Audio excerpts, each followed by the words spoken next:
Hi, my name is Chelsie. I'm 17 years old and I'm a senior at Kent Place School. I would say I'm part of the social justice community in the sense that I bring awareness to other people who want to be a part of it, who want to learn about it.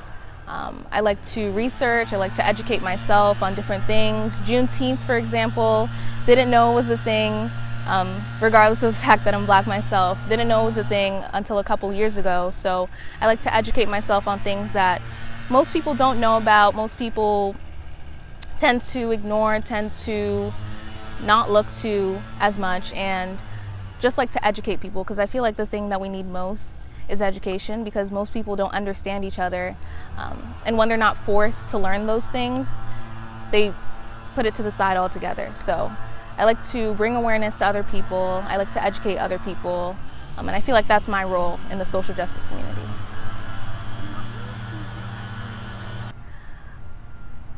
Living in the Hyphen, I wouldn't say it's a battle, but it's definitely a struggle.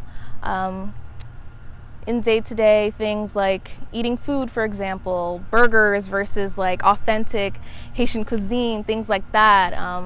Having my mom cook the Haitian cuisine and maybe me not liking it and feeling upset or feeling embarrassed to tell her that, things like that, or even priorities in terms of what I want to do for fun on my own, like going out to the park with my friends, because that's more of a thing that I feel like people in America do, go out with their friends on their own, versus my parents feeling like, oh, we have to be with you, we have to know where you're at all times, like you cannot go out of this house without us knowing, things like that, always needing supervision.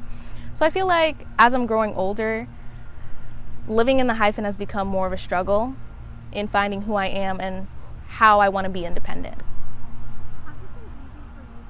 Assimilate, I wouldn't say I've assimilated to American culture because that's where I am first, but assimilating to Haitian culture, yes, just because going to my church, which is predominantly Haitian, where most people don't speak English and you have to speak Haitian Creole to interact with the older people who are there, I would say it's been difficult because even when you're talking in English, because I'm fluent in English, you don't hear an accent, but if I'm speaking in Creole, the same way if someone who doesn't speak English is speaking in English, like if they're not accustomed to that, the same way you would hear that accent is the same way my accent comes across.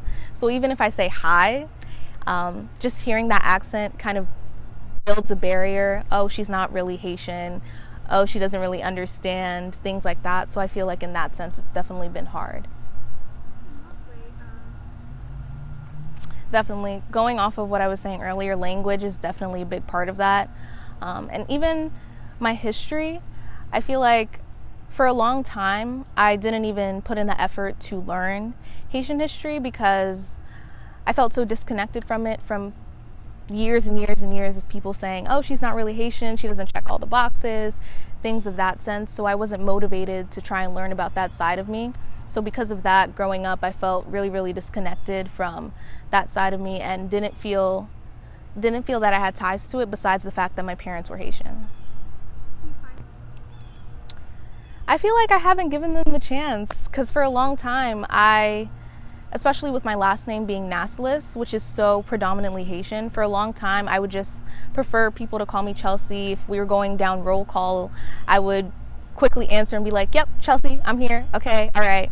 So they wouldn't have to go and say my last name. And I feel like by doing that, I kind of closed off that part of myself and didn't allow people to really understand both sides of me. Like they knew I was American, I spoke English, I fit in, but all they knew from looking at me was that I was Black, but not that my Blackness was tied to, being Afro-Caribbean. I would say yes, definitely, just because even though I fit in and I would say that I wasn't really isolated from them because of that, everyone else who was in my classes, who I was surrounded by growing up, they felt connected to their American culture. They ate burgers, celebrated July 4th, all these really American things. And when it came to traditions that I would have, My parents, of course, would probably say, authentic Haitian traditions, but I didn't really have something that I connected to that I could be like, yes, we do this every Easter, we do this every Christmas, because I had tried for so long to close the Haitian side off of me, apart from myself. So I would say at times I did feel disconnected from my peers because I didn't have anything that was mine.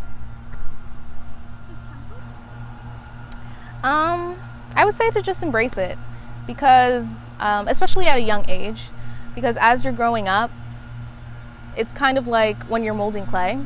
That's when it's soft, when you first start out, that's the time to make the dents in it. And when you're young, you're more impressionable, you're more open to learning new things, learning new cultures. A lot of people say that it's easier to learn different languages when you're younger. And that's why, for that reason, I feel like if you are a child living in the Hyphen, the earlier you start embracing that, the better.